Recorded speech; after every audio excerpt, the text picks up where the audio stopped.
Hi everyone, today I'm making potato tahdig. I'm going to start by making saffron water. So I'm putting 7 pistils of saffron into a cup and pouring boiling water on top, just about a third or possibly a half of a cup full. The next thing to prepare is rice. This should be cooked but not too soft. Then drain the rice. When you're ready to cook, cover the base of the pan with oil and swish it around the sides. This is so that the potatoes don't burn. Sprinkle a little bit of salt on the oil and leave to cook on a high heat. I have peeled and cut the potato into slices about 1 centimetre thick. Now that the oil is sizzling hot, I'm beginning to put the potato onto the bottom. I have actually turned the heat down while I do this, and I will turn it back up after I've finished. Be careful, this is not something for children to do. I used the last 2 slices of potato, chopped them up and fit them into the gaps in the base of the pan.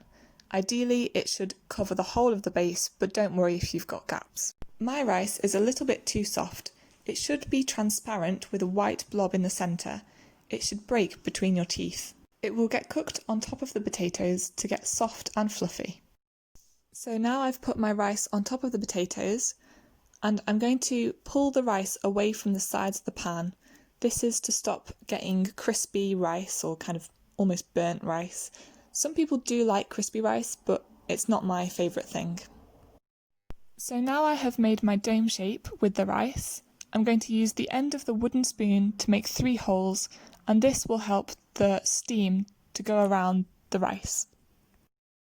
Now I'm going to add the saffron water that I prepared earlier.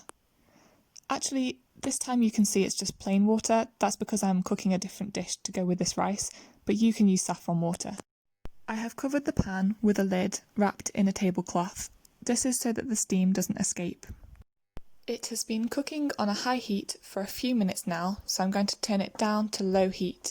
Potato tahdig needs to cook on high heat for almost 5 minutes, but bread tahdig would only need to cook on high heat for 2 minutes. Follow the times in the recipe for cooking your rice.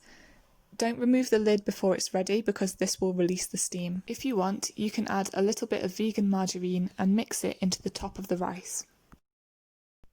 Now I'm going to go around the edge of the rice and loosen it up from the edges of the pan.